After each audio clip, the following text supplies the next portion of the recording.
आज हम Indian eco का चैप्टर 2 स्टार्ट कर रहे हैं। वो है 5 year planning in India 1950 to 1990। इस चैप्टर में सबसे पहला जो क्वेश्चन है या टॉपिक है, व्हाट इज प्लान। प्लान होता क्या ये, या फिर प्लान या इकोनॉमिक प्लानिंग कह लो कि इकोनॉमिक प्लानिंग क्या चीज है, प्लान होता क्या है। देखो, it refers to a system. Plan कुछ नहीं, एक सिस्टम है। कौन सेट करता है वो सिस्टम? वो करता है कोई भी सेंट्रल अथॉरिटी। सेंट्रल अथॉरिटी अभी आप गवर्नमेंट भी कह सकते हो कि गवर्नमेंट प्लान करती है ना। कुछ कुछ देशों में प्लानिंग कमीशन होता है। प्लानिंग कमीशन एक कमेटी सी बना देते हैं कि वही सारी प्लानिंग करेगा। तो कहीं पे गवर्नमेंट होती है, कहीं पे प्लानिंग कमीशन होता है। वो कोई भी सेंट्रल अथॉरिटी हो सकती है, ठीक है। तो वापस आ जाते हैं, प्लान क्या है। प्लान एक सिस्टम है जिसमें कोई भी सेंट्रल अथॉरिटी, गवर्नमेंट मान लिया, सेट्स वो सेट करती है क्या, सेट ऑफ टारगेट। एक टारगेट सेट करना या प्रोग्राम सेट करना या पॉलिसी सेट करना to achieve within a specified period, एक पर्टिकुलर पीरियड में। Example, make India self reliant in food crops by 2025। ये एक, देखो, ये एक प्लान का एग्जांपल है कि इंडिया को हमने सेल्फ रिलायंट यानी कि आत्मनिर्भर बनाना है फूड क्रॉप्स में, कि हम बाहर से कोई फूड क्रॉप्स नहीं बनाएंगे। 2025 तक हमें इंडिया को सेल्फ रिलायंट बनाना है। ये एक प्लान है। किसने बनाया ये प्लान? ऑब्वियसली गवर्नमेंट ने बनाया, सेंट्रल अथॉरिटी ने बनाया। एक सेट कर दिया, एक टारगेट सेट कर दिया कि हमें इंडिया को सेल्फ रिलायंट बनाना है फूड क्रॉप्स में, ठीक है। अब इसको टारगेट भी कह सकते हो, इसको एक प्रोग्राम भी कह सकते हो, इसको पॉलिसी भी कह सकते हो। To achieve within specified period, कि 2025 तक ये काम करना है। स्पेसिफाइड पीरियड 2025 तक हमें ये काम करना है, ठीक है। तो ये एक प्लान है, ठीक है। ऐसे और भी प्लान हो सकते हैं, जैसे कि स्वच्छ भारत अभियान बाय 2021। ये भी एक प्लान है कि हर घर में एक वॉशरूम होना चाहिए, है। ये एक स्वच्छ भारत अभियान के अंतर्गत हमने 2021 तक कंप्लीट करना है। जैसे कि 100% लिटरेसी रेट बाय 2022। हमें 2022 तक 100% लिटरेसी रेट लेकर आना है कि सबके सब पढ़े लिखे हों, है ना। कोई भी, या 100% एम्प्लॉयमेंट प्रोग्राम, 100% एम्प्लॉयमेंट बाय 2030। तो ये देखो, इस सारे के सारे प्रोग्राम, टारगेट हैं, पॉलिसीज हैं। तो ये सब जो है ये प्लान है। समझ में आ गया? और ये कौन बना रहा है? ऑब्वियसली सेंट्रल अथॉरिटी बना रही है। कोई भी सेंट्रल अथॉरिटी हो सकती है, मैंने बताया, ठीक है। तो इन सबको हम प्लान्स बोलते हैं और एक स्पेसिफाइड पीरियड में से हमें कंप्लीट करना होता है। तो प्लान्स के एग्जांपल्स थे। आगे होगी इसकी डेफिनेशन समझ में आपको। नेक्स्ट टॉपिक है इसी में, why India needs planning. India को प्लानिंग की जरूरत क्यों है? तो ये देखो, ये इसके रीजंस है कि इंडिया को प्लानिंग की जरूरत क्यों पड़ी। पहला है कि इंडियन इकोनॉमी बैकवर्ड इकोनॉमी। यहाँ की जो प्रोडक्टिविटी है और जो आउटपुट है वो बहुत लो है ना।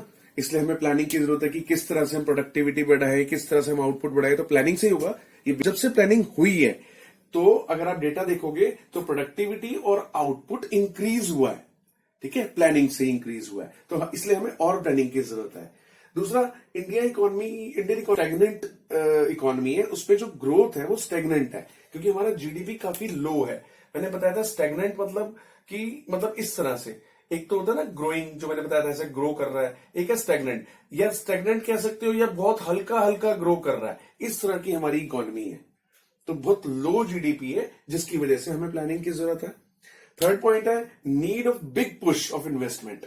हमें अगर हमें प्रोडक्टिविटी बढ़ानी है तो ऑब्वियसली अपॉर्चुनिटीज बढ़ानी होंगी, और अपॉर्चुनिटीज बिना इन्वेस्टमेंट के आ नहीं सकती। एम्प्लॉयमेंट अपॉर्चुनिटी तभी बढ़ेंगे ना जब इन्वेस्टमेंट लगेगा, पैसा लगेगा, और ये बिना गवर्नमेंट की सपोर्ट के नहीं लग सकता। इसलिए अब हमें इन्वेस्टमेंट के पुश की जरूरत है, और वो पुश विदाउट प्लानिंग नहीं हो सकता, क्योंकि अगर हमने गलत जगह पे इन्वेस्टमेंट कर दी तो उस इन्वेस्टमेंट का कोई फायदा नहीं होगा, उससे कोई एम्प्लॉयमेंट अपॉर्चुनिटीज जनरेट नहीं होंगी। इसलिए जब भी हम इन्वेस्टमेंट करें, गवर्नमेंट की सपोर्ट चाहिए हमें, कि हमें प्लानिंग की जरूरत होगी कि हमें कहाँ इन्वेस्टमेंट करनी है, किस एरिया में और कितनी इन्वेस्टमेंट करनी है। ठीक है, इसके लिए हमें प्लानिंग चाहिए। Maximize social welfare. अब सिर्फ इसीलिए नहीं कि हमें पैसा कमाना है, हमें सोशल वेलफेयर भी तो चाहिए। जो पुअर है उनको भी तो उनका वेलफेयर हो, ऐसा नहीं हो कि और रिच रिच होते चले जाए, पुअर वहीं के वहीं रह जाए। ऐसा भी हमें ग्रोथ नहीं चाहिए, इसलिए सोशल वेलफेयर को भी हमें साथ में लेकर चलना पड़ेगा। और ऑप्टिमाइज यूटिलाइजेशन ऑफ रिसोर्सेज। और जो हमारे रिसोर्सेज हैं, लैंड, लेबर, कैपिटल, एंटरप्रेन्योर, जो हमारे रिसोर्सेज हैं, पानी है, बिजली है, कोयला है, ये सब हमारे रिसोर्सेज है। तो इस रिसोर्सेज को, ये जो रिसोर्सेज है, इसको यूटिलाइज करना हमें ऑप्टिमम तरीके से। ऑप्टिमम तरीके से मतलब कि बिना वेस्ट किए इनसे हम जितना इनको मैक्सिमम यूटिलाइज कर सकते हैं, मैक्सिमम अपने रिसोर्सेज को फायदा से फायदा ले सकते हैं, उनको निचोड़ सकते हैं, हमें उतना करना पड़ेगा। और ये सब बिना प्लानिंग के पॉसिबल नहीं है, इसलिए इंडिया को इन सब रीजंस की वजह से प्लानिंग की जरूरत पड़ी। नेक्स्ट टॉपिक है हमारा growth with equity a planning objective. कि हमारी जो प्लानिंग है उसका ऑब्जेक्टिव सिर्फ ग्रोथ नहीं है, ग्रोथ विद इक्विटी है। क्या मतलब है ग्रोथ विद इक्विटी का, समझो। इसमें कहा गया है कि अगर हमारी ग्रोथ हो रही है, सिर्फ ग्रोथ हो रही है, ग्रोथ विद इक्विटी नहीं हो रही, सिर्फ ग्रोथ हो रही है, तो वो मीनिंगलेस है।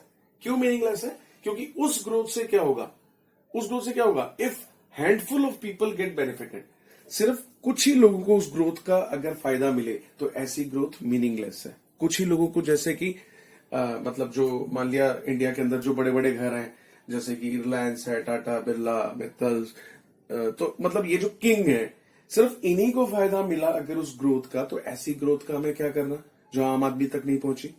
ठीक है, if rich becomes richer and poor becomes poorer, rich और रिच हो गए, पुअर और पुअर हो गए, तो ये मीनिंगलेस ग्रोथ है। ऐसी ग्रोथ हमें नहीं चाहिए, ऐसा हमारे प्लानिंग का ऑब्जेक्टिव भी नहीं है।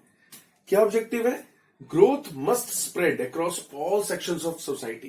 कि ग्रोथ ऐसी हो जो जितने भी सेक्शंस हैं, चाहे वो अमीर है, चाहे वो गरीब है, चाहे वो एग्रीकल्चर सेक्टर में है, चाहे वो मैन्युफैक्चरिंग में है, चाहे वो सर्विस सेक्टर में, कोई भी बिजनेसमैन है, सर्विसमैन है, ऑल सेक्शन ऑफ सोसाइटी, सबको उस ग्रोथ का फायदा मिलना चाहिए।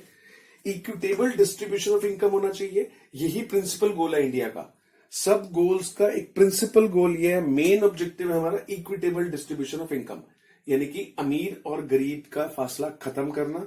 इक्विटेबल डिस्ट्रीब्यूशन, सबकी इनकम को जहां तक हो सके इक्वल लेकर आना। ठीक है, ये प्रिंसिपल ऑब्जेक्टिव है, प्रिंसिपल गोल है। और दैट इज वाई, इसीलिए planning focus not only growth, इसलिए हम सिर्फ ग्रोथ पे फोकस नहीं कर रहे, बट ग्रोथ विद इक्विटी पे फोकस करते हैं। ठीक है, तो ये ग्रोथ विद इक्विटी के बारे में अगर आपका क्वेश्चन आता है कि ग्रोथ विद, मीनिंग ये आता है, इसमें ज्यादा कोई लॉन्ग क्वेश्चन नहीं आता कि what is growth with equity, तो ये सब आपने लिखना है। पहले बताना है कि विदाउट इक्विटी ग्रोथ मीनिंगलेस है, क्यों मीनिंगलेस है, और फिर हमें कैसी ग्रोथ चाहिए। ठीक है, नेक्स्ट टॉपिक देखो, बहुत इंपॉर्टेंट क्वेश्चन है ये, लॉन्ग क्वेश्चन में आता है अक्सर कि what are the long period goals. हमारे लॉन्ग पीरियड गोल्स क्या है? तो होते हैं शॉर्ट टर्म गोल्स की, 1 साल में हमें ये अचीव करना है, 2 साल में, 5 साल में अचीव करना है। एक होता है लॉन्ग पीरियड गोल्स का मतलब वो 5-5 साल करके हमने 20 साल में क्या अचीव करना है। वो होते हैं, जैसे ये हमने एक 5 ईयर प्लान बनाया, फिर यहां से लेकर ये 5 ईयर प्लान बनाया, ये 5 ईयर प्लान बनाया, ये 5 ईयर, तो हम यहां बैठकर ये सोचते हैं अगर हम कि 20 साल बाद क्या चाहते हैं, तो वो 20 साल का एक ही प्लान नहीं होता है, छोटे छोटे प्लान के जरिए हम उस लॉन्ग पीरियड गोल को अचीव करते हैं। तो लॉन्ग पीरियड जो गोल्स है वो क्या है? First, GDP growth. सबसे पहला हमारा जो लॉन्ग टर्म गोल है वो है जीडीपी ग्रोथ, की किस तरह से हम अपनी जीडीपी को बढ़ाएं। जीडीपी का मतलब क्या है? Increase in capacity to produce, क्योंकि हमें पता है हमारी जो कैपेसिटी टू प्रोड्यूस है बहुत कम है, तो उसे बढ़ाना यानी कि जीडीपी ग्रोथ। इट इंप्लाइज, अभी कैसे बढ़ेगी? लार्जर कैपिटल स्टॉक, हमें बहुत ज्यादा कैपिटल स्टॉक का मतलब मशीनें, लैंड, लेबर, ये सब कैपिटल स्टॉक है, पैसा चाहिए, इन्वेस्टमेंट होनी चाहिए, तो लार्जर कैपिटल स्टॉक चाहिए और लार्जर सपोर्टिंग सर्विस भी चाहिए। सिर्फ मशीनें आने से ही कुछ नहीं होगा अगर हमारे पास कम्युनिकेशन नहीं होगा, ट्रांसपोर्ट नहीं होगा, इंश्योरेंस कंपनीज नहीं होंगी, बैंकिंग स्ट्रक्चर नहीं होगा, तो ये सपोर्ट करने वाली चीजें हैं। समझ में आ गया? मशीनें, जो फिजिकल स्टॉक जो दिखता है हमें वो तो कैपिटल स्टॉक हो गया, और जो सर्विसेज है ठीक है, ट्रांसपोर्ट, कम्युनिकेशन, बैंकिंग, इंश्योरेंस, ये भी होनी जरूरी है। सिर्फ इससे काम नहीं बनेगा, ये जरूरी है। उसके बाद इट डिराइव्स फ्रॉम, ये अब जीडीपी आता कहां से है? It derives from agriculture, primary sector, industry, second sector और सर्विस सेक्टर। इन तीनों से हमें जीडीपी मिलता है। और study growth is good indicator. अगर हमारी जीडीपी ग्रोथ स्टडी हो गई, लगातार हम ग्रो करते गए, गुड इंडिकेटर ऑफ डेवलपमेंट। तब हम डेवलपमेंट की तरफ हो जाएंगे, तब हम डेवलप्ड कंट्रीज में आ सकते हैं, अगर हमें स्टडी, बिल्कुल लगातार जीडीपी ग्रोथ हमें मिलती रहे। उसके बाद आता है सेकंड, जो हमारा लॉन्ग टर्म गोल है, जो हमें लॉन्ग टर्म में अचीव करना है, वो है मॉडर्नाइजेशन। मॉडर्नाइजेशन मतलब अडॉप्टिंग न्यू टेक्नोलॉजी। हर फील्ड में हमें न्यू टेक्नोलॉजी को अडॉप्ट करना है। जैसे कि हमने एग्रीकल्चर में HYV सीड्स वगैरह, ये आपने पढ़ा होगा, ये भी एक मॉडर्नाइजेशन की तरफ ही एक स्टेप है। It also includes change in social outlook. अब मॉडर्नाइजेशन का मतलब सिर्फ टेक्नोलॉजी से ही हम मॉडर्न नहीं होते हैं। अगर जब तक हमारे विचार, हमारा नजरिया, हमारा सोशल आउटलुक चेंज नहीं होगा, हम जितने मर्जी मॉडर्न टेक्निक्स को यूज कर ले, उसे हम मॉडर्नाइजेशन नहीं बोलेंगे जब तक हमारी सोच मॉडर्न नहीं होगी। जैसे कि वुमेन एम्पावरमेंट, कि हमें वुमेन को मेल के साथ ही इक्वल मानना होगा, उनको पावर देनी होगी, उनको डिप्राइव नहीं करना होगा, उनके लिए हमें अपना नजरिया बदलना होगा। तो ये एक नई सोच को भी हम मॉडर्नाइजेशन में ही शामिल करते हैं।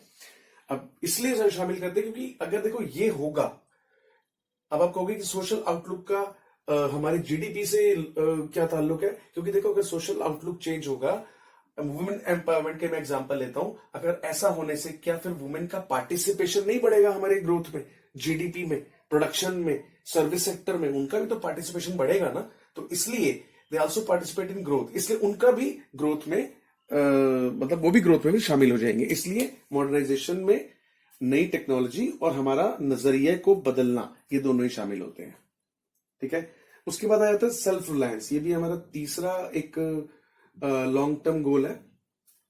सेल्फ रिलायंस का मतलब है आत्मनिर्भर, हमें अपने ऊपर खुद निर्भर रहना। डिपेंडेंस ऑन डोमेस्टिक गुड्स, हमें डोमेस्टिक गुड्स के ऊपर डिपेंड होना है, जो हमारे यहाँ की इंडिया की चीजें बनी है, नॉट ऑन इंपोर्टेड गुड्स। वहां की चीजों पे हमें अपनी डिपेंडेंस को कम करना होगा बाय यूजिंग, चाहे वो हम अपने रिसोर्स यूज करें या रिसोर्स उनसे ले सकते हैं, लेकिन चीजें जो फिनिश प्रोडक्ट्स हैं वो हम अपने यहां पर ही बनाएं।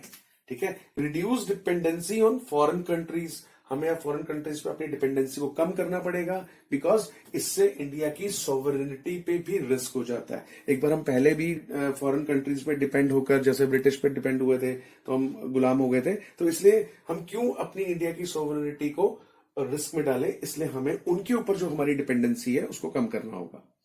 इसमें एक फोर्थ पॉइंट है growth with equity. Growth with equity, इसके अंदर आपको कुछ अलग नहीं लिखना। अभी इसी वीडियो में मैंने पिछला क्वेश्चन जो कराया था ग्रोथ विद इक्विटी, उसके अंदर जो भी मैंने आपको समझाया था वो सारा का सारा आप इस पॉइंट पे डाल सकते हो। तो आपका एक 4 पॉइंट का क्वेश्चन, लॉन्ग क्वेश्चन तैयार हो जाएगा। ठीक है।